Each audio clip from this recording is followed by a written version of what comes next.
I've definitely enjoyed the whole journey. As you know, when we'll get into it a little bit more, it's been more than just bodybuilding for myself, but it's definitely been a driving force to keep me on the straight and narrow, really, and being quite a disciplined person in my mind and liking routine. I've really come to find bodybuilding is definitely something that I'll continue to do, and I found the passion for it, so that's really good. Because it wasn't originally the plan, was it? Originally, you were just going to be doing it, see how it goes, and potentially, like you said, going into rugby the next year or something else, eh? Yeah. So I was just thinking, oh yeah, I'll give bodybuilding a crack while I can do what I can do with the time that I had. And I was looking at doing another season next year for rugby, looking at a High Rocks comp, and then looking at getting into the ring again.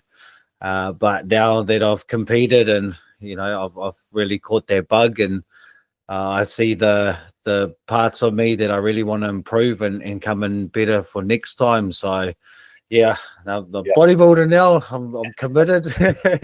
Addicted already. Yeah. So you've got a interesting history as well from your journey and where you were not that long ago and what you sort of come through. So I wanted to get a bit of a background of your life, really, and from the time that you feel like there was a significant impact on your life to go a certain way. What's your first sort of memory of that? So grew up with a solo mum. Didn't have much to do with my dad in that, and then I didn't really understand that would affect me as hard as it would until later in life, once I started unpacking my own drama and that. But on a small town community, went to a couple of schools here and there, and then it was college. College, once you start going into that adolescence, start getting a little bit of maturity, as you would say back then. And unfortunately, the relationship between me and my mum deteriorated, and then I went and lived with my dad in Australia for a few years, and that was kind of the turning point of where my life, I enjoyed sports when I was at college, and then I didn't pursue that while I was in Aussie, and a Māori boy from a small town community getting chucked into Melbourne, you become just another person in the sense of you're not that important, and then you become and you get lost in society. So that's where I started dabbling in drugs and alcohol. And what were you when you started dabbling in that? So like drinking was around about 18. I smoked a bit of weed here and there during my college years, but nothing too hard out, just because it's been in a small town. Those harder drugs are always looked down upon, but it was the party life of Melbourne that really opened it up. So I would have been about 19, and there was the whole sense of, we'll just do this once and it'll be all good, we'll go and enjoy the night.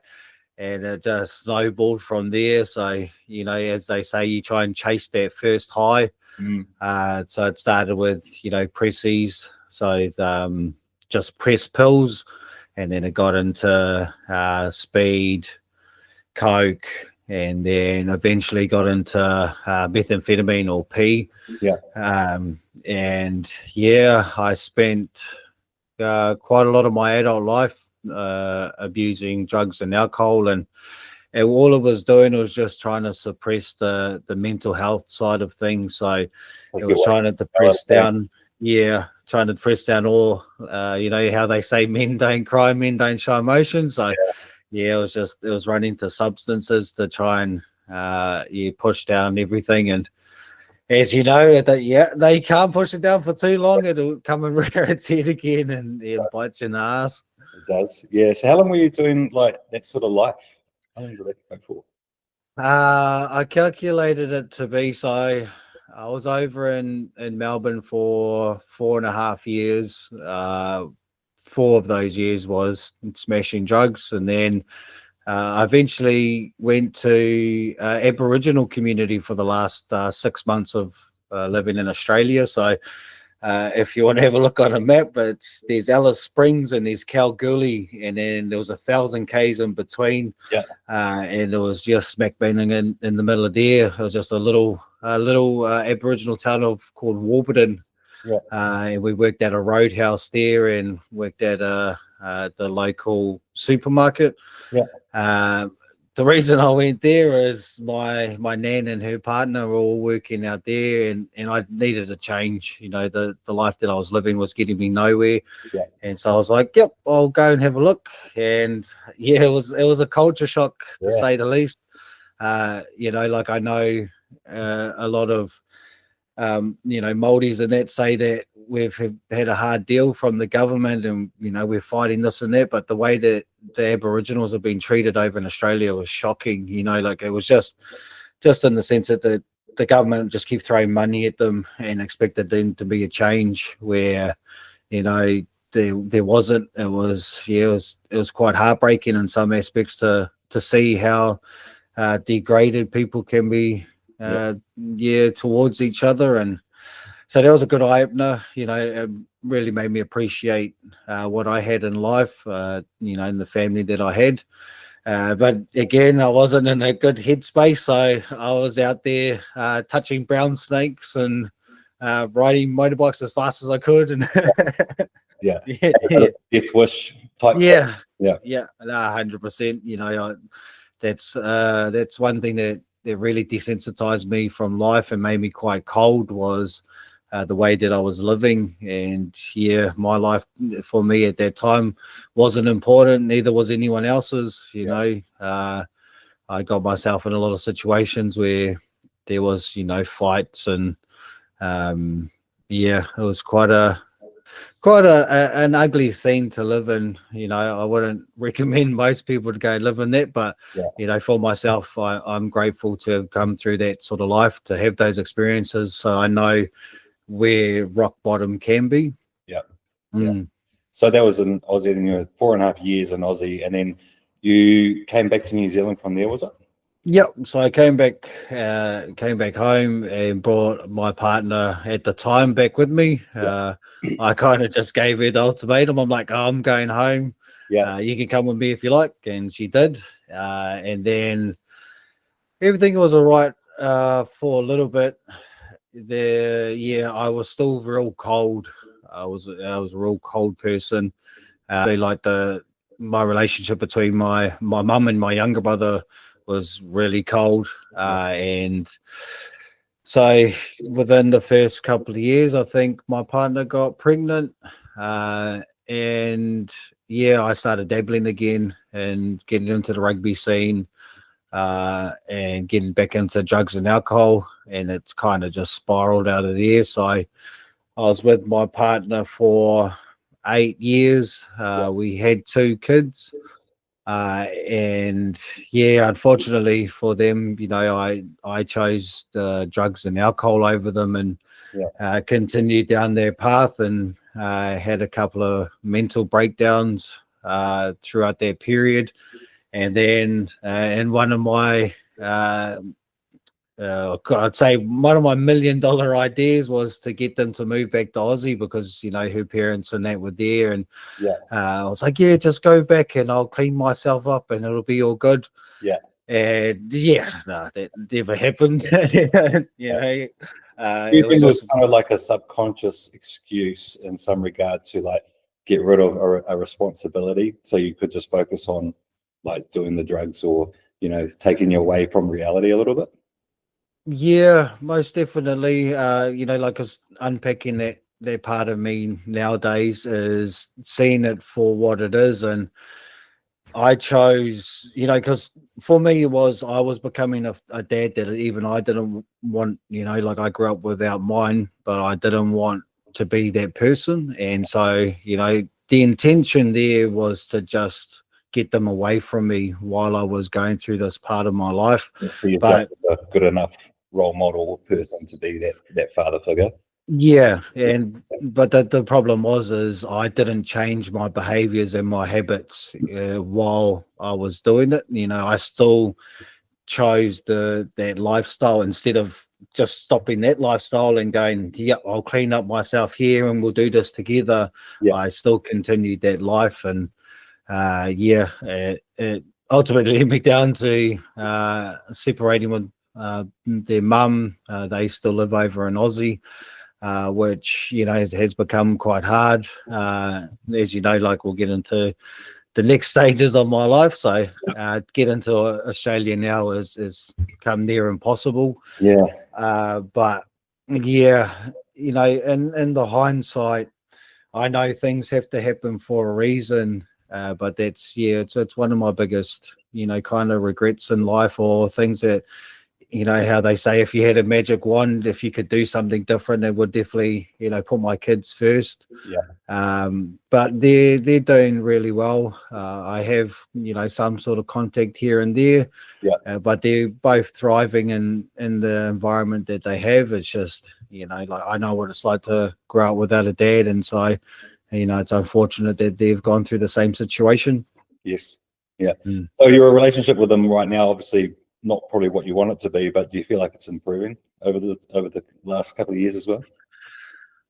Well, yeah, the relationship between myself and their mum hasn't been the greatest. Yeah, Again, it was from my lifestyle decisions that yeah, it continued down, and I understand her views on things, which for myself like makes it a little bit better. But I just know that there's going to be a stage where they're going to get old enough and want to know and ask questions, and I'll be here 100%, whatever I need to do to help them either, come forward in this, or, tell me to get, yeah. whatever is the best for them, I'm fully here for it. Yeah. Because what's your relationship like with your dad now? Like, he's still strained, or is that something that's been improved on, or what do you think? Funny you asked this, because this came up the other day, and I thought that I'd left it in the past in the sense of, like acceptance for what it is. But I will get into this a little bit deeper as well. But we're creating a wānanga around men and being able to talk, and we simulate ourselves to different atua in the Māoridom world, and we were talking about anger. Mm. And so for myself, anger, I've always seen it as tu matawenga, so the god of war. But the anger that I was holding came from Tāwhiri Mātia, which he sided with his dad. He sided with Ranginui, and I was like, nah, fuck, I don't side with that. Why would I side with the old man? And that triggered off that whole sense that I hadn't actually let that go. There Yeah, was still something that was prevalent in myself, even though that I thought that I'd, gone, oh, it's all good, sweet as. yeah. But yeah, nah. So I haven't talked to my dad for a while, Mm. which was brought up in a way from my mentor. He goes, that would be good for you to That's uh, to go and fix that up, because in the sense is you're holding on to that mumai, and it's not affecting him. Yeah, that's a big thing, because I had similar experience, with growing up and father figures and stuff like that, or not having the right ones, I guess, for growing up. And like yourself, anger was my only emotion. Very closed off and cold to empathy, or myself, and didn't value life, especially my own life. And I literally was driving home one day, and I had like an epiphany. It was like a slap in the face, where I was like, why am I destroying my life? Can't hold a job down, can't hold a relationship down, don't want to be here, suicidal, etc. And I thought, it's because I'm still, really upset, pissed off, hating what's happened in the past, right? And I'm holding on to that, and I'm carrying it through with me in my life. And that person is overseas. They've got a new life. They're enjoying themselves, whereas I'm still stuck in my past. And I had to make that conscious decision that while I'm not going to say it's okay what's happened. What I am going to say is I'm not going to let that dictate my future anymore, because that's what I was doing. Like, I was still choosing to be a victim, even though like that had been years ago, you know. So it wasn't like oh, we're all better overnight. It was like, oh, I can make this decision and move forward in my life in a positive way, rather than bringing all this baggage with me all the time, and start to take action and get help and counseling support and, you know, therapy and all that kind of stuff to get me into a better headspace, to move forward with my own life. Like yourself, I mean, we've talked about this before in the past. We've had similar experiences in some regard, with growing up and potentially going wrong paths and wrong ways. So it all comes down to our perspective and our choices, right? Like, we can have bad upbringings, but we can turn our lives around if we have the right headspace and choose to do that, and not let the history past define our future. Yeah, absolutely. You know, it's taking our life stories and taking what we've been through and using them as building blocks instead of using them as weights. Yeah. You know, don't let it be around your ankle pulling you back down into the depths. You know, use it as that step ladder to be able to go up into the next. Yeah. There's a silver lining to everything, no matter how small that silver lining is compared to, you know, what you went through, right? Like, it's like, well, I understand how it made me feel. You know, I understand the fear that of life. You know, they're coming home from work and you're fearful. You know, is everything set the way they want it to be? If we say the wrong thing at the wrong time, we're going to get a hiding. You know, shit like that. And it's like, well, do I want my kids to feel that way? No, I don't. You know, and do I want other people around me to fear me? No, that's not a way to discipline or educate or be a role model, right? That's just bullying at the end of the day.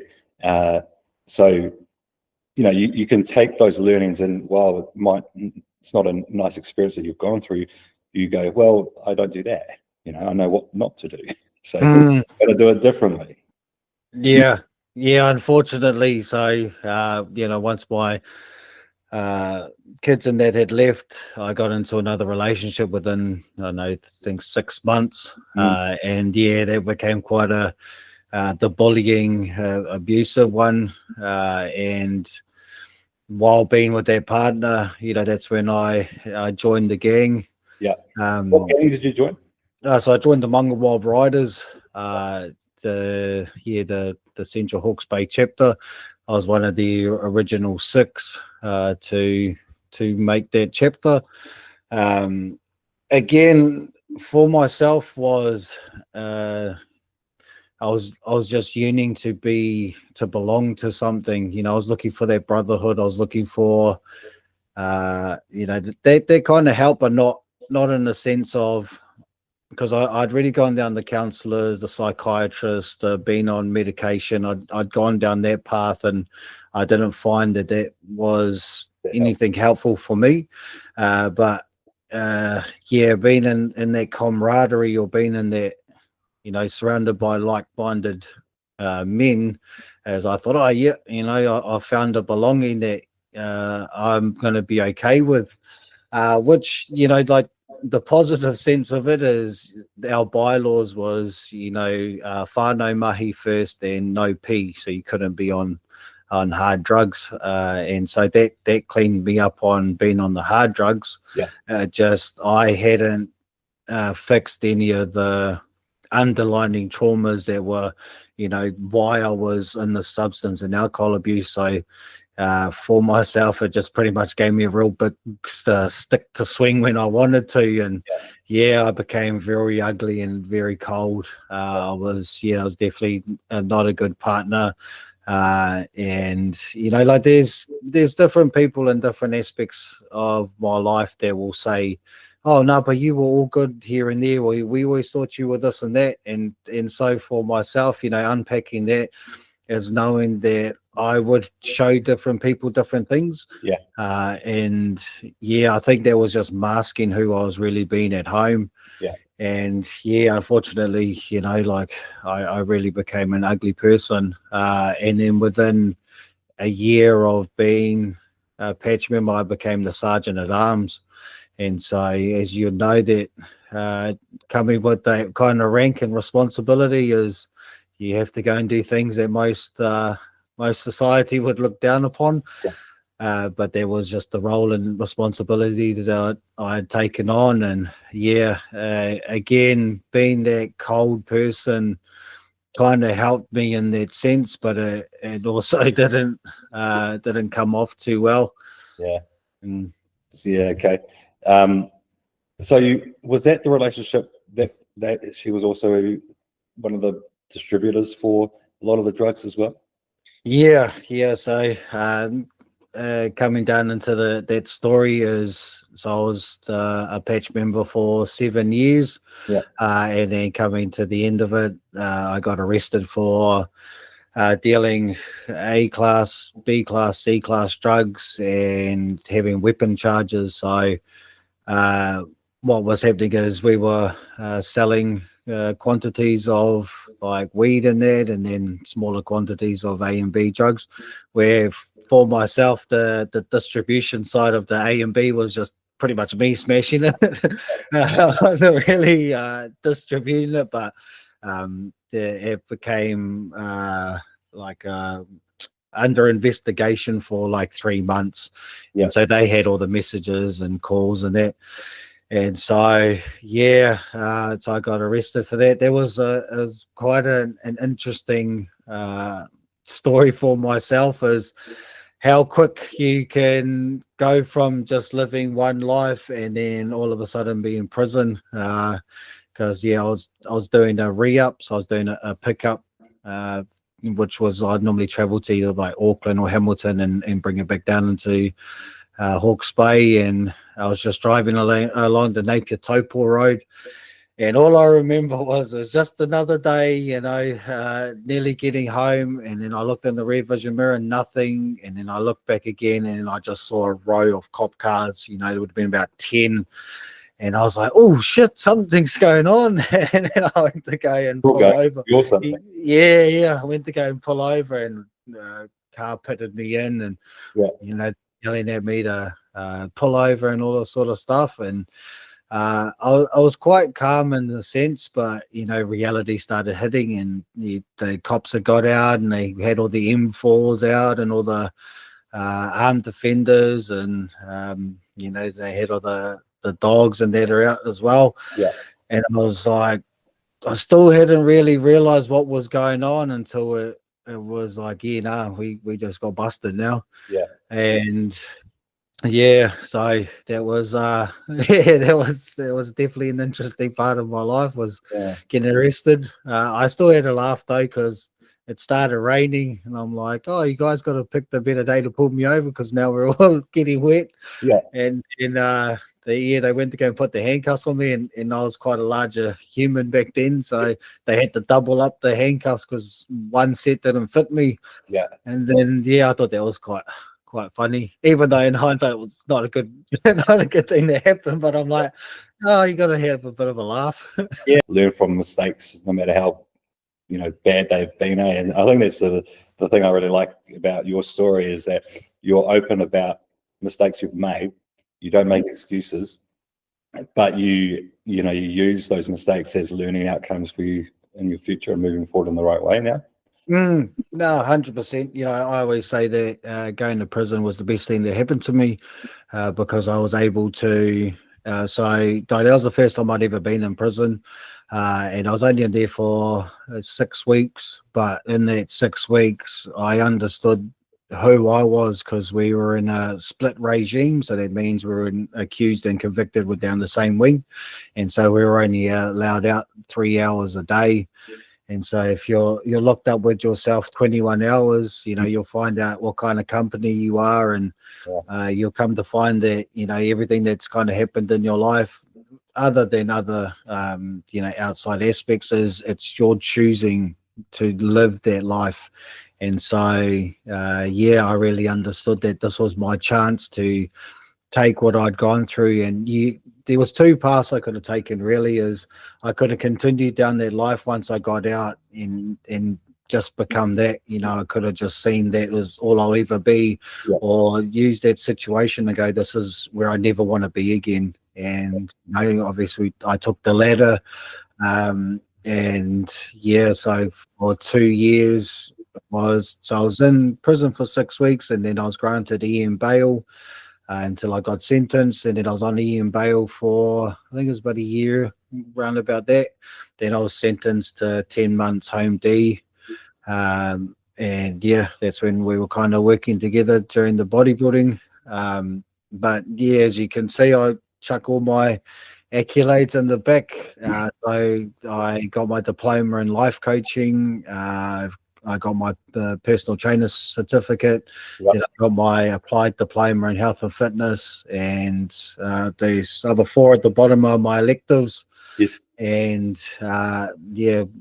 first day trained as well. So for myself, as I really just dived into self-development and reflecting within these 2 years. And yeah, that's how I got to being, now a life coach, personal trainer, started my own business. And, the bodybuilding side is all because I made that choice while being in one of the darkest times of my life to go, I don't want to do this anymore. I want to be something better and more, and something that, I could be proud to say, like, I've achieved. Instead of saying, oh yeah, I was the bad man, I was the big bad wolf, and I'd become knock on your door sort of thing. Now I can say, well, I put my energy into helping people that feel that they can't even help themselves some days, and the rewardingness of that coming from such a cold and unempathetic space to now seeing the change you can make in people's lives is yeah, it's quite unreal some days, because it's like special, isn't it? Pretty special opportunity that we can have to actually help others, because when you help others, like, it gives back to you tenfold. Like, for our athletes, like, you get up on stage and you win overalls, I'm like, that feels better to me than my own achievements. It's because you know what your journey's been. We've worked together for over a year. I've seen you go through ups and downs, and you still stuck with it and achieved something, and did, something that you maybe even thought you couldn't do for most of your life. To me, is so much more rewarding than anything I could achieve for myself. So, and then you work with people like yourself and 50, 100 other people doing the same thing.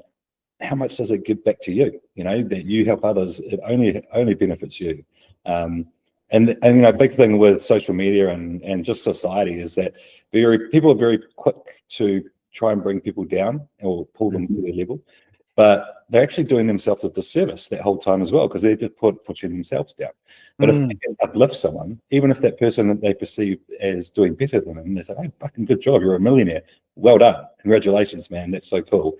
You're more likely to get a positive outcome from this and start implementing what they've done, or people who you perceive as above you, what they've done into your life, right? And sort of taking on board learnings from others. I think it's such a huge opportunity for us. Oh, 100%. I think that's that tall poppy syndrome, is, when people only hate and want to pull you down is because they're not achieving anything in their own life. And it is unfortunate, because, if they use that energy into themselves to go, no, well, I want to be something better, they'll definitely be able to achieve things a bit more than what they are. But yeah, I mean, I always say to people, you're always going to have haters if you're doing something right. Because, the people that are at the, like, above us, or succeeding in their life and in their sporting and that, they're not looking down at the ones trying to grow. They're trying to bring you up to their level, because they know what it's like to succeed. It's always the ones that are lower down there, always hating on the ones that are higher than them. Oh, it's because they got given this, and it's because this and that. And it's like, you can say what you like, but I've come from a life that has been quite shit, and I've still been able to build myself and build something that was broken and dark. And Yeah. so I'm like, there is no excuse. You just have to know, if you're going to want this, you have to put everything that you have into it. You're going to have to sacrifice time. You're going to have to sacrifice energy, sometimes sleep, but just know that it's that short-term sacrifice for the long-term goal. It's not trying to go out there and sprint and get those quick fixes. As you'd always get those clients that are coming in and like, oh, I want to lose weight within 6 weeks. I've just seen this new fad, and I'm like, oh no. Yeah. And so the fact that you've actually achieved so much in such a short space of time is also testament to how much you can do when you actually put your mind to something, right? 100%. But you're gonna have to, like that I was lucky because I was so restricted in what I could do in my time frame of being on the bracelet. Is I just pushed everything that I could into that time. My days were so full of either study, gym, classes, everything. But I was just utilizing that time into benefiting me. How can I get a whole lot of life within 6 to 6, and that was the time frame. And so I think freedom can be a detriment, or it can help you build, but you need to utilize your time as structured as you can. Don't just see it as I'll get into the gym later, or I'll chuck study in where I can. As you just have to be like, no, this is what I'm going to do. I'm going to sit there and do this for an hour, or I'm going to get into the gym and I'm going to get in at this time. And so once you get into a routine, everything becomes like that robotic. But once you normalize pain and once you normalize hurt, it's a good thing, if that makes sense. So, you get comfortable in the uncomfortable. It's the saying, right? Get comfortable being uncomfortable. We don't grow in comfort. We grow when we're uncomfortable and trying to challenge our beliefs, our roles in life, trying to improve ourselves. That's where we see change. 100%. And then you're having to reflect.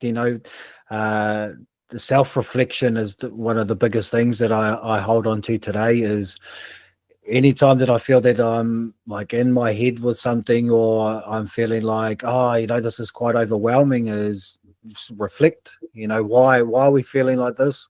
What's going on? And everything's internal. We got a lot of people that are looking outwards for happiness and looking outwards for how can I, get this and that, where it's like, no, you got to look within. If we look within, we'll find that happiness, and then we can project it out. Or, you got to see it as that cup. You got to fill your own cup before you can fill anyone else's.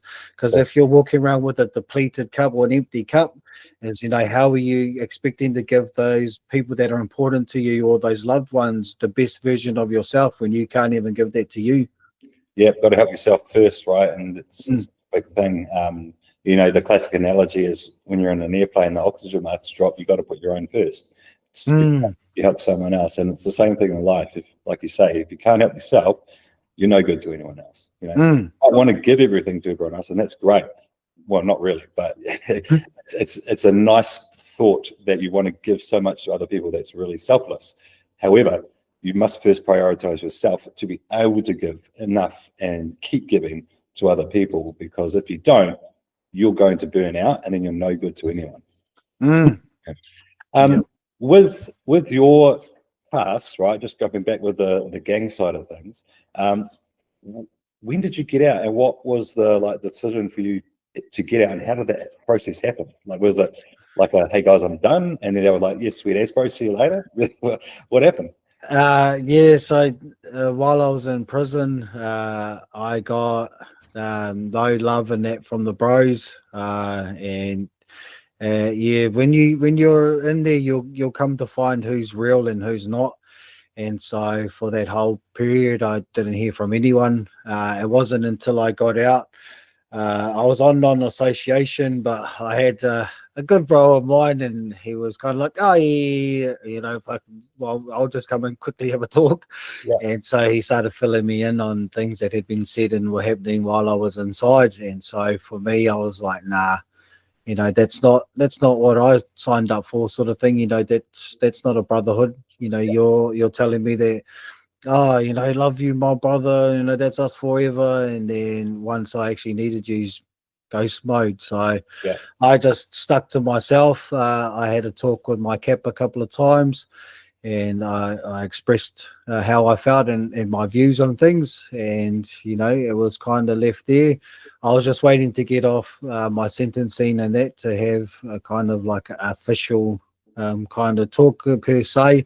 But I extended the olive branch and it got seen. So for myself, I was like, well, I did the best that I could. I openly communicated where I was. And if you guys didn't want to pursue that any further, then I don't feel that I should have to come in, because for myself, I'd seen it going in a couple of different directions, but talking to close people around me, they go, the best thing for you to do is just step away. yeah, Like it's been 2 years now, and if there was anything to have happened, it would have happened. yeah. And for me to pursue it in the way that I was wanting to, it wouldn't have benefited anyone. Well, I Uh, remember this conversation. Well, I think we had this conversation ourselves because I remember it was probably late last year. You were like, "Oh, there's still some things I need to sort out," and I was like, mm, "Just be aware, yeah, that you're not sorting anything out. It's probably going to make shit worse." Um, yeah, yeah. yeah. So is that like what happened there? Like, where did you take it from there? Yeah, so I just flicked the message and said, can I have a catch up? Now that I've finished my sentencing, now that I don't have my bracelet, I feel it's time for me to, come have a kanohi ki te kanohi, or, face to face. And yeah, it just got seen Yeah, and no reply. Which again, I talked to close friends of mine and they go, well, just leave it there. If that's how they want to deal with it, then that's fine. Again, it's situational though. I'm not saying it's going to be easy for anyone to leave that kind of life. Each chapter has their own bylaws. So, obviously there's in other places there's violence and this and that. But yeah, so for myself, is I've left it the way that it is. I've communicated the best that I could with the people that needed to be communicated with. And yeah, so for it to have gone nowhere else, then it's fine with me. But yeah, it was kind of a shame though, because I really did appreciate what my cap and his family had given to me at the time that I needed, yeah, because they took me in one of my darkest times in my life, and they just saw me for me. hmm They didn't. In a sense, like they didn't look down on me in the way that I was living my life. They just tried to uplift me the best they could. And yeah, for it to kind of end like that, I'm like, oh well, bit of a bugger, but that's just another chapter of my life that I get to leave and finish. yeah, yeah. Mm. Go forward with your own journey now as well. Yeah, yeah, and I mean, like if it comes down the road that we have a catch up, that'd be fine too. Yeah, But yeah, I just won't be pursuing it in the sense of the way that I was thinking it was going to go down. yes. I'm glad you're not. Yeah. What was the point of choosing bodybuilding? Like, is that just because that was within your control at the time? A good mate of mine, Alice, Mm-hmm. she competed in a comp, Yep. and she just put it to me one day at the gym. She goes, "Oh, why don't you do one?" And my first instinct was, "Oh, nah, I like my food way too much. I don't want to do Yeah. that. Why would I restrict myself from doing that sort of stuff?" And Yeah. then, yeah, I took that thought home and had to think about it. And I'm like, oh, you know what? I'm always good about taking on challenges and something different. So I was like, yeah, I'll give it a go. Yeah. Uh, I didn't really understand what I was signing up for, to be fair. Like I've watched bodybuilding and that, and I've seen all like the Olympias and all that sort of stuff, and I'm like, oh, like it's not that bad. Yeah. And then yeah, it's once you're actually in it and you understand like the the mental fortitude you need to have, Yeah. especially to adhere to your diet as well as get into your training, and then you get closer to comp and you're in real deep prep, Yeah. and you're still having to find that energy and find that that drive and discipline to get in and do your hour cardio plus your 2 hour workout, and you're so depleted, and in your mind you're like, fuck this. Why am I doing this? Yeah. Yeah, but it's I like that part of it, because because I still have elements of myself that I always say it's like the dark wolf sort of thing, and so within those times I'm able to let that out, that person in me can come out in a healthy sense, because anger isn't bad. It's just an emotion that we've tied bad things to. Anger, in the sense of just using that energy, is a real powerful way for us to be able to get through things that are hard. It's that sense of waking up and knowing that you're sore and knowing that you're depleted, but knowing that part of you is like, get up, bro. Yeah. Why are you in bed? You know that you're better than this. You know that you can get this done. Like, everyone else is going to be sitting on their couch going, nah, poor me, I'm not going to get it done.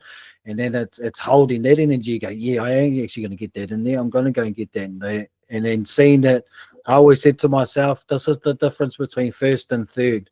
Yes. You're either going to get in there and you're going to be a winner, or you're going to get in there and be a participator. Yeah. So, yeah. Also, like, regrets. Like, you don't want to get up on stage and go, I wish I did this. I wish I did that. I wish I didn't do this. It's the worst. You can't change it at that point in time. It's already too late. So with bodybuilding, bodybuilding is very different, because the actual competition is just about you turning up, kind of thing. Whereas every other sport, that's when you have to switch. That's like your key moment. On the field, you can rugby. It's very, very different, right? You can make or break a whole game based on how you perform that day, and you can in bodybuilding in a sense. But what I mean is that all the hard stuff's done. But it's literally just replicating what you've been working on for months and months and months up on the stage. And I know that we have to say the same thing with practice, with rugby and sports and all that kind of stuff. But it is a different experience. And with rugby, you've got next week and the week after. With bodybuilding, it's that show. You can't come back and do that show again. You might have other comps in the future which you can learn from and implement change, which is a good thing. But yeah, once it's done as well. You're there. It's too late. You can't change things. Yeah. 100%. Yeah, because it's that one and done. You know, like, there's no next weekend. There's no quick fix. Oh, nah. Yeah, it's too late. Yeah. Okay. So talk to me about, like, your experience, because you said you didn't understand, I guess, fully what was going to be involved with bodybuilding and how much it takes for you mentally. We did talk about this at the start, but you kind of have to go through it. I can say to them in the face, hey, look, it's going to challenge you in ways you've never been challenged before mentally. And you're like, yeah, sure, I've been through shit. I got this. But what about for you? Like, how did it translate for you? And compare, because you've been through some stuff. Bodybuilding, another journey altogether. But like you said, there was a lot of challenges mentally around that. Yeah. So I remember that conversation that we had was that, I said, this definitely will be something different. And so, coming from, I've been, in semi-pro rugby before. Like, I've been in the wider training squads for the Hawke's Bay Magpies. I've been in like multi tournaments for league. I've been in the ring as well. And so for all of those, I was thinking, what's bodybuilding? It should be fine. It's just going into the gym and smashing weights. But once I started getting into it and started understanding it, it's their full muscle mind connection. We're not out here just trying to push weight around. You're really trying to utilize each exercise and in each movement to just hit that specific muscle group. And that in itself completely changed my whole thought process in the gym, because I used to just go into the gym and just smash weights, kind of ego lift a little bit, but it was always big weights and this and that. And then actually getting into bodybuilding is, nah, bro, you're gonna have to slow down. You're gonna have to really feel that muscle contraction, and so that changed it. And then that changed for my mental side of it as well, because I wasn't able to smash those big weights anymore because I was getting burnt out.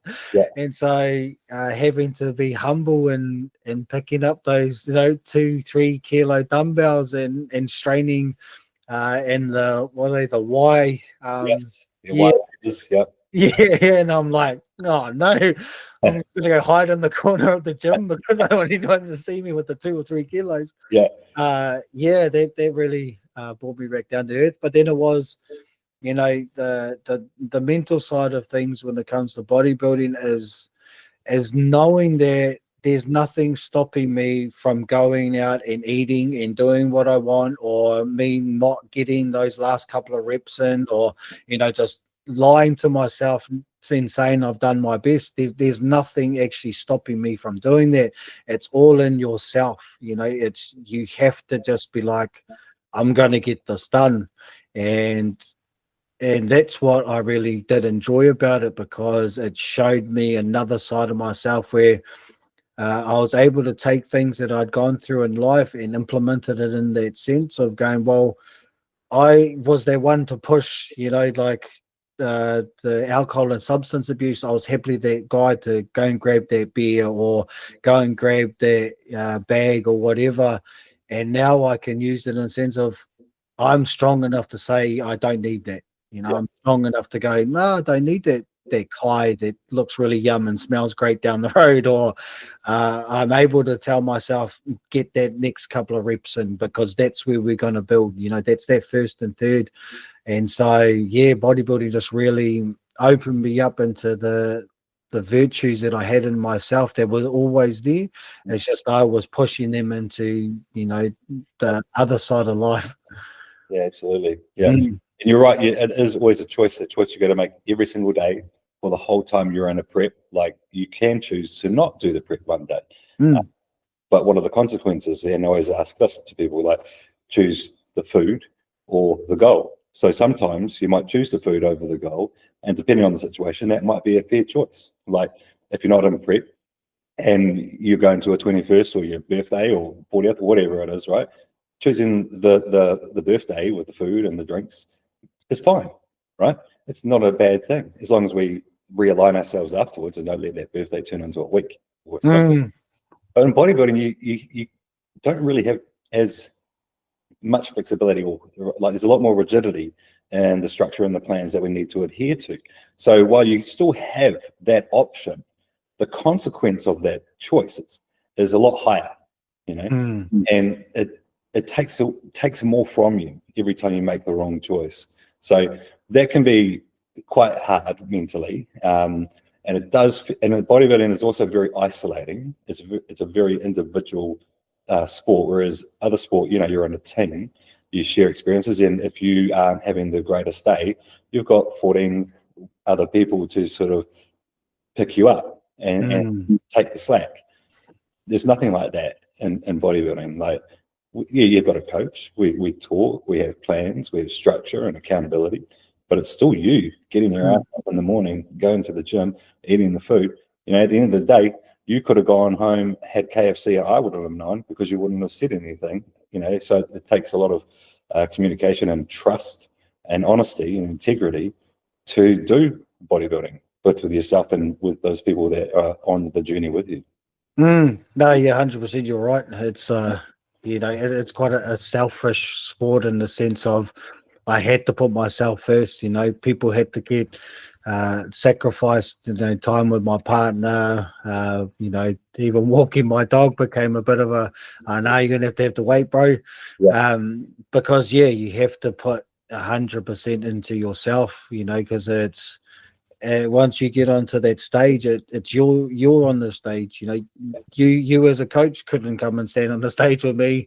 Yeah. Partner couldn't. I couldn't take my dog on there and be like, yeah, look at my dog, and that it's you. And so, for that whole sense of the prep is you have to be selfish in the way of going. I have to put myself first above, other stuff. Yes, responsibilities and that are always there, and but in the sense is, something has to get sacrificed, and it's a lot of your time, your energy has to get put into you. And so after my comp and that, I did get offered to go to another one in 6 weeks. But I sat down with my partner and we talked about it, and I'm like, it wasn't just being on stage for me. It was an accumulation of my 2 years, which, I came into freedom and that. But I'm like, she's got stuff coming on that needs her time and committed to. So I go, well, it's my turn to now support you, and we'll do this together. And I didn't want to be in prep again while she's going through this sort of stuff, because I'm like, that's not going to work in the first part, because there's a bit of traveling. But I'm like, that's not very fair, in the sense of she's just put a year of her life on hold for me too. And so now it's my turn to support her in her goals. And then, as we talked as well, is there's a couple of things that I'd like to build up and become bigger and better. And, the next time I want to get on stage is, I don't want to bring in a package that I've already seen. I want to bring something else. I want to bring in a bigger this and that, and go, yeah, there's the next goal. That's the next thing. That's the next level up. Yeah. Talk to me about the journey with the people, your loved ones, like your partner, like your mum, your stepdad. While you've been in prep, how's that been? Because I know there's been some ups and downs in that space. Yeah, I mean, it's definitely been a rocky journey. Again, like I think I'm quite a lot luckier being in the place that I am in now in my life than if I done like bodybuilding while I was still living that other life, because I'm in a sense of, I communicate quite well and how I'm going and what's going on. But yeah, there was definitely some times where it was just easier for everyone just to stay away, like just clear the air, I'm fine, everything's fine, but my energy is so low and depleted here that I'm going to bite. And small things are going to piss me off, like if you don't put the containers away the way that I like it. It was like the World War III. But yeah, no, my partner, she was an amazing person. She again, she met me at this stage of my life, and she didn't judge me for what I used to be. We've talked, and I've deep dived all my life and my decisions and that, and she's still seen me for who I am today, not who I used to be. So I'm truly grateful for her. And yeah, she's been with me since pretty much, I think it was about October last year. Yeah, so it's been all bodybuilding really. And so she's seen the ups and downs, but I can't have done too bad, because once we got to stage, she reckons she wants to jump on stage one day. And so she's kind of got the bug as well. But yeah, no, there was definitely some hard times there. It was, like it was reflecting in a way that I used to see my life. So I always see it as like the universe will keep giving us lessons over and over again until we learn something new, or we find out that we need to change something. And so within prep, I noticed that I was reverting back into some of my mentalities, like shutting off and then that wasn't good, that wasn't healthy, because I was just pushing everyone away, because I felt that I'll deal with this myself.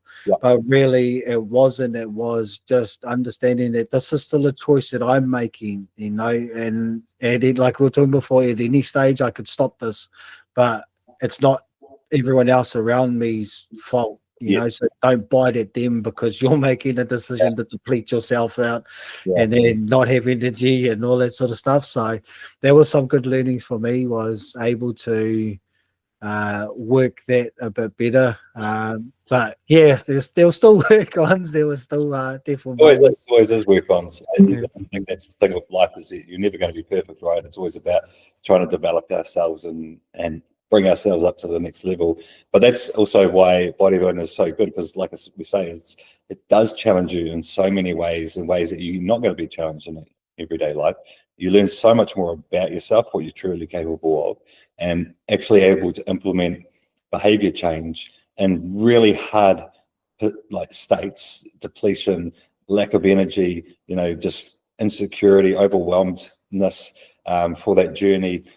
And you make these mental changes, behavioral changes that flow onto every other aspect in your life. You know, you can be instantly more successful as a partner, as a business person, and just in life in general, from choosing to do something hard and navigating that journey in the best way possible and learning from it, right? Learning from experiences.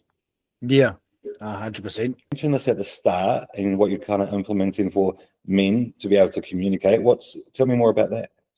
Yeah, so while I was going through my EMBA on that, one of my mentors, Matua Conrad Nepiapatu, he was coming over and we were just having what we called shed talks at the time, which in hindsight, I reckon we should have been recording those because they would have probably been one of the best stuff that we were actually talking about. And so, just like a brief one, I've known Matua Conrad since I was a young fellow at primary school. He was, like the moldy guy. He was the one that come and did kapahaka and maurako and that.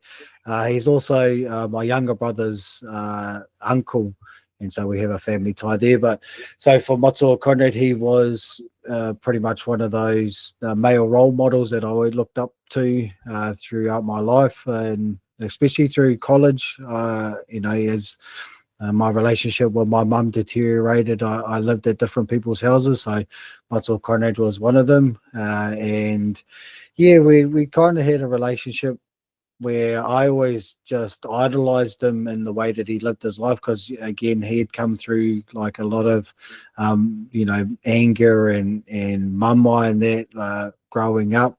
And he always had this the staunch, like, smash it kind of mentality. Like everything was just head on for him, and that's how we used to relate to each other. But yeah, so we got into talking, and then we had a bit of a hui with different representatives of the community, and we just had to talk about what's missing, what's lacking in our little community here.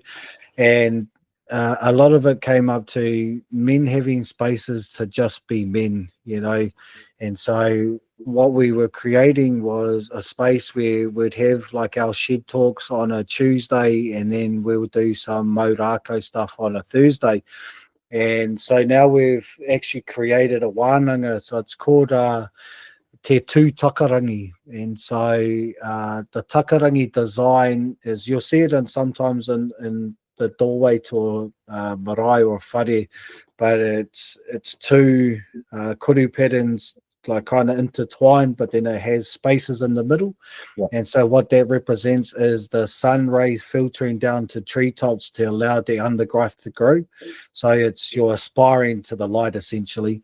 And so te tū takarangi means like you're standing in your stance of two, like you're standing up to become better within yourself, grow up to the light. And we also have our kaupapa, which is tūrongo tō. So we believe that we all aspects of the atua, we were all given different abilities and talents from, higher beings or kaitiakis, if you want. And so Tūrongo Tō is taking the conceptual idea of tū mātauranga. So, obviously he can be quite angry and destructive, and he can be, that warring, but he can also be constructive if you use that power in a sense of building something more. So he's got that drive, that consistency, that's that part of us that, like I was explaining before, is gets me out of bed. That's that state of two, is he'll push through those hard challenges if you allow him. Yeah. And so rongo is the atua of cultivating, of nurturing, of being able to implement things and help them grow.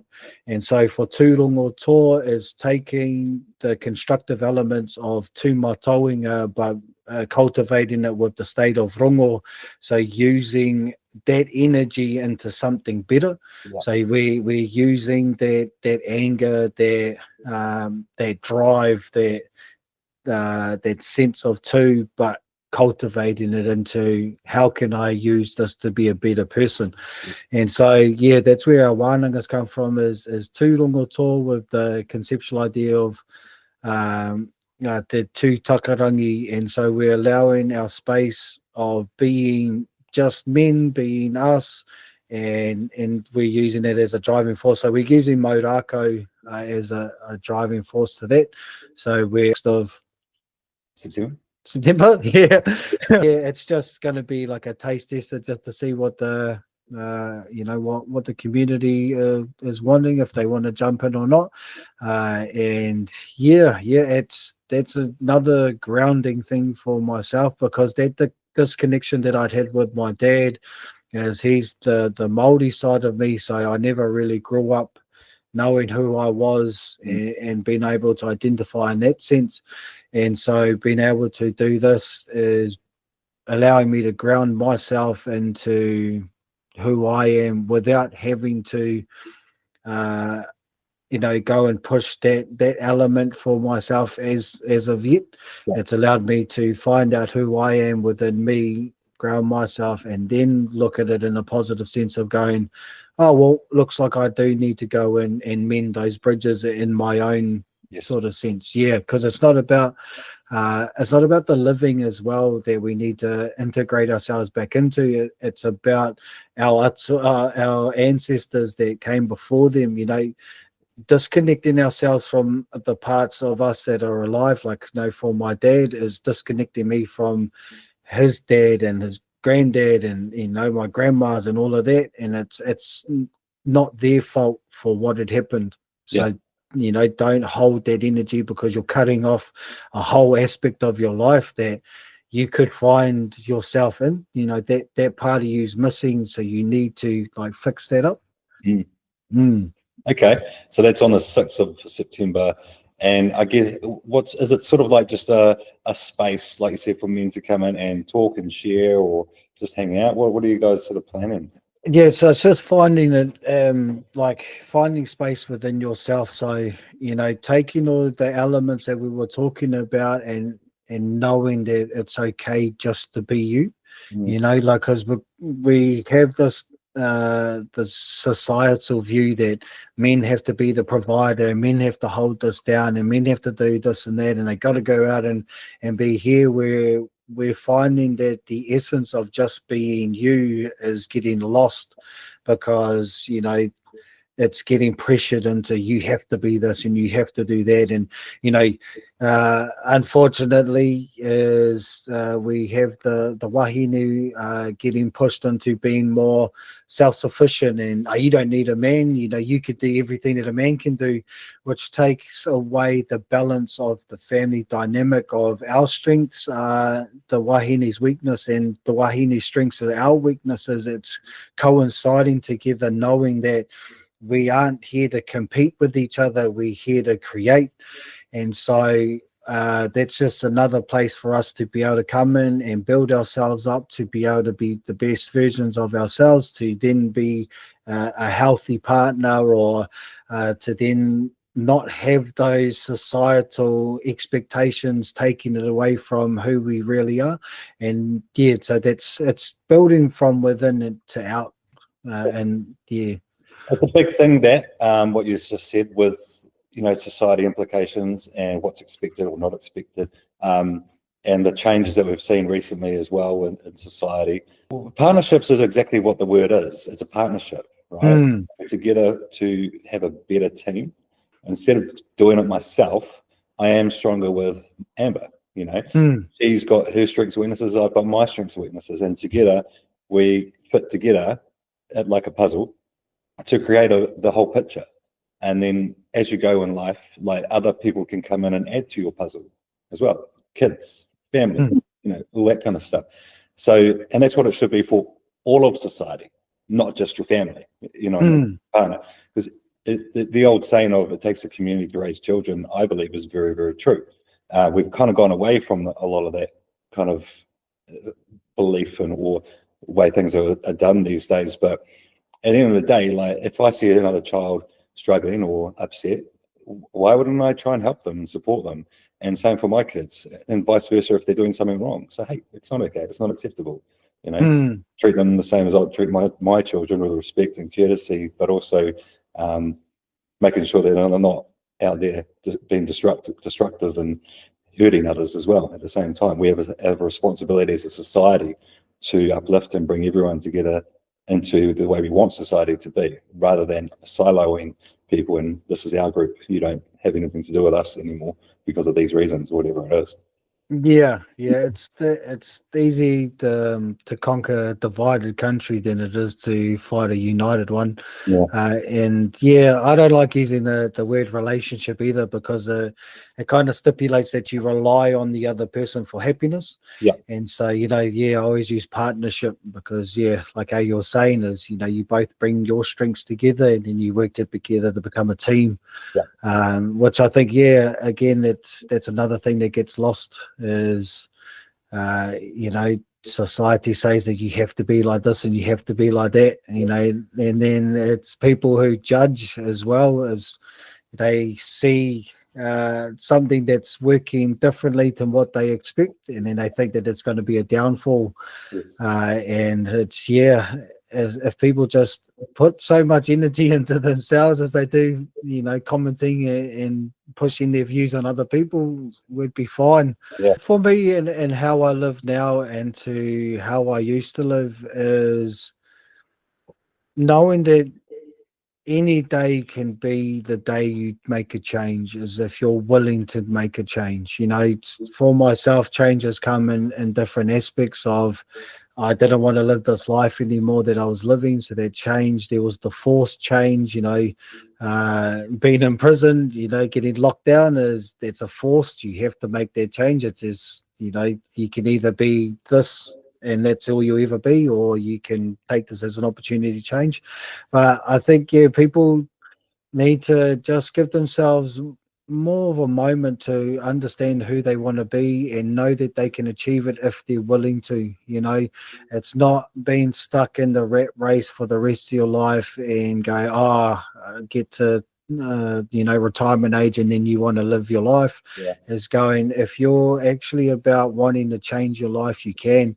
And the analogy of the gyms, I always go back to that, is if you can set a good routine and get a good discipline and consistency in the gym, you can push that out into all aspects of your life, because you can just see it as, and it's that next set, it's those last reps. If you're trying to up level yourself in study, and that is, it's just another set. It's just another rep. You just get that paper done. That's one more done.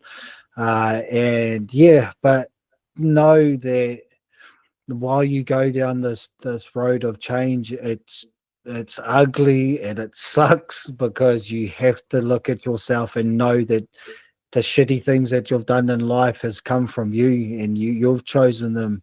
And I always try and put it into a nicer sense, like how we talk about food, is you do choose those ones, but looking at that darker senses, I did choose those drugs and alcohol over my kids. I did choose to live that life and, kick in doors and hurt other people. And I have to accept that within me, to know that I don't want to ever do that again. I don't want to ever be that person again, because I know what it's like. And it's hard to say too, but I have to be grateful and I have to appreciate that person, because without him, I wouldn't have had the opportunities that I had today.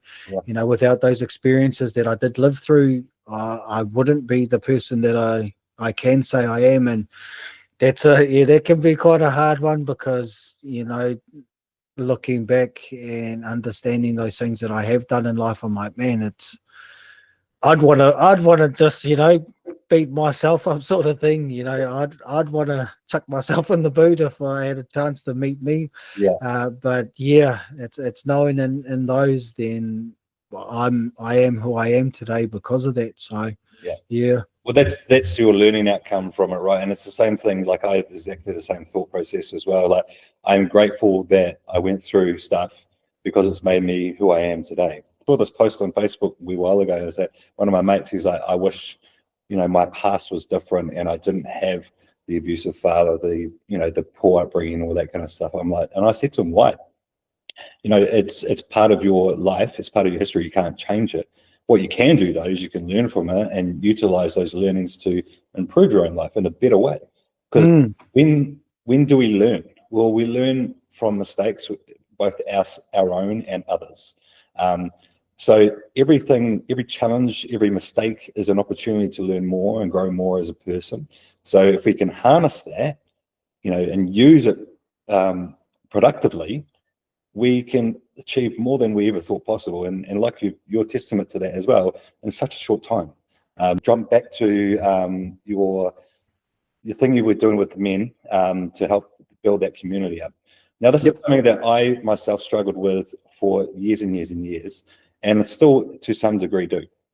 But it's that whole thought process of men are meant to be strong, protectors, providers, the traditional approach, right? That's always been my belief as well. Being vulnerable has always been a sign of weakness in the past, right? Sharing emotions, sharing that you are not strong and powerful all the time was always seen as a bit of a weakness personally. And it's taken me a lot to sort of get my head around that kind of thing. And I'm not 100% there, to be honest. But I think, what I had to learn and understand myself was that vulnerability is actually a bigger strength than anger. And I held on to anger to protect myself, to stop me having other emotions. And my anger was coming from sadness, and how I was feeling in the past, but I was vulnerable if I was sad, right? And I was weak then, by definition as well, for my own definition. So how do we, as a society, as men, like encourage other men to view it like anger as not the solution, and vulnerability isn't a weakness, and getting them talking about these kind of things as well? Yeah, that's a good one. So with anger is when you start unpacking why you're angry, we'll find that there's a vulnerability there. And then we see that vulnerability in the sense of, what are you living in your life that you feel that that's a weakness? What image are we trying to hold here that we have to hold that vulnerability as weakness? Why couldn't we hold it as a strength? What part of that is saying, if I express this to my partner, I'm going to be showing weakness?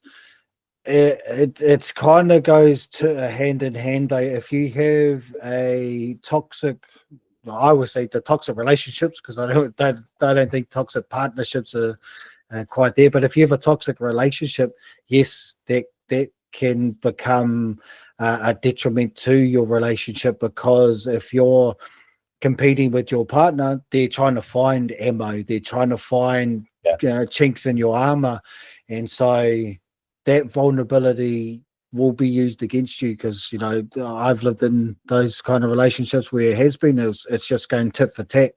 And so what we're trying to do is find that vulnerability and accept it for what it is, and stop seeing it as something that's against you within yourself. And you go, so like, for example, for my vulnerability is, I used to use anger as a bully tactic because I was sad and unhappy within myself. And so in that life that I was living, you couldn't be vulnerable, because, that's where, being in the gang and doing all that sort of stuff, is if they find a weakness, they'll attack it. But now living a more clear stated life, is that vulnerability has allowed me to be able to have these conversations, be able to use my past as a building block. And so, so like the main point I'm trying to get to is, look at your surrounding and your life that you're living at the moment, and see why that vulnerability is something bad, and then go, well, why is that vulnerable? How can I change something within either myself or my environment to stop that vulnerability to be used against me, or to be seen as something bad? And why can't I talk to people? Why is that not allowed? And then see it as another like sense of the anger, going, what part of me do I need to work on to know that anger is in a bad state? Why can't I be, I'm not saying angry in a good state, but why can't I use that anger in a sense to build me instead of break me? And it's just a lot of self-reflecting in working with the emotions and that we have for us. It's just working in that sense of changing the conceptual idea of what anger actually is, what vulnerability actually is, and what emotions are. Because emotions are just things that come out of our human experience. That doesn't mean that we are defined by them. Exactly. Yeah, so we always say, are you a spiritual being having a human experience, or are you a human having an emotion, having a spiritual experience? First and foremost, we're more than just the physical being that we are. This is just not really a shell, but this is just something that we live with while we're on earth, depending on what you believe in happens once we die. But we need to look at ourselves as a bigger sense than we are just the person we see in the mirror. We're more than that. And so that's where those understandings of we're only on this earth for, some people short years, some people a little bit longer, but every day is going faster and faster, I'm pretty sure. And if we're wasting our time and effort on being in a low state of holding anger and holding these vulnerabilities, that it's more in the reflective of ourselves than it is on the outer, we're wasting our lives. I think there was another thing that I really learned about being in prison, how you appreciate the small things that we take for granted. Touching grass Yeah. is unreal. Like, when all you've been in is concrete walls and concrete ground, and like the closest thing that we had to, freedom was walking into do the video call for court, and you got to walk past some grass, Yeah. and you got to smell fresh air. Yeah. It's unreal, and we take these small things for granted, and so we need to just take a step back and really see what the world is. Really see what we are living. Yeah, 100% relate, because in the army myself, going overseas, seeing how other countries, other people live their lives. We're really lucky in New Zealand. We have so much. Appreciating these things, appreciating that we can choose to suffer. That's a huge part. Like the fact that we actually get to choose to do bodybuilding and suffer and starve ourselves and all that, man, it's massive. And there's other people in other countries that are starving every single day of their lives and would just look at us like we're mental. Like, what do you mean you're choosing to starve? That's my life. But we do that.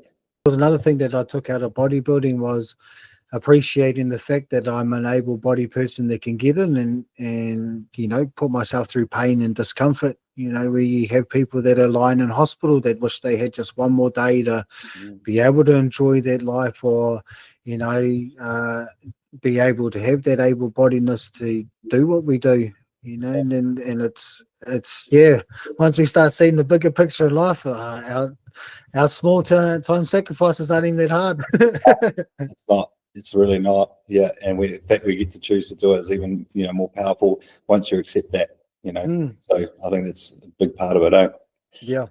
I mean, the biggest thing this is based on research as well, is that the biggest thing that makes us happy is purpose in our lives and the people that are our relationships, partnerships and stuff like that. Those two factors are basically what defines our ability to be happy or not, right? Purpose, because it gives us something to work towards and improve ourselves and have a focus on, and clarity, because it gives us clarity to be able to work and be open and vulnerable with ourselves and understand our strengths and weaknesses and improve ourselves, right? Without purpose, you got no direction. Literally like a hamster in a wheel, like the rat race, doing all the work in the world, but really getting nowhere. Yeah, 100%.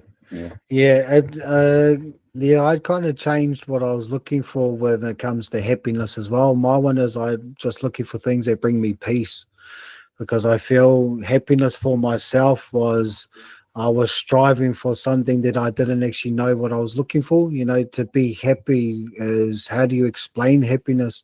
But for myself is, how do you explain peace? Well, when I can sit there and know that I fulfilled my day the best that I could, and I get to have that time to reflect on myself and go, actually, it was a good day. Yeah, it was shit because I'm depleted as and I'm starving and I'm now watching mukbangs and I'm like, man, that must be nice. But like that peace and understanding, knowing that I fulfilled my day like you're saying, with the purpose that it was meant to, and it wasn't living a life where I was ashamed and I felt guilty, and I felt like, you know, you're nothing more than just a piece of shit. It was, man, like I helped other people achieve their goals. I achieved my own goals. I was able to tick the boxes, and yeah, so peace for me is a big one, and then I can give that out, you know, to my partner. How can I help her day become a little bit more peaceful when she's in,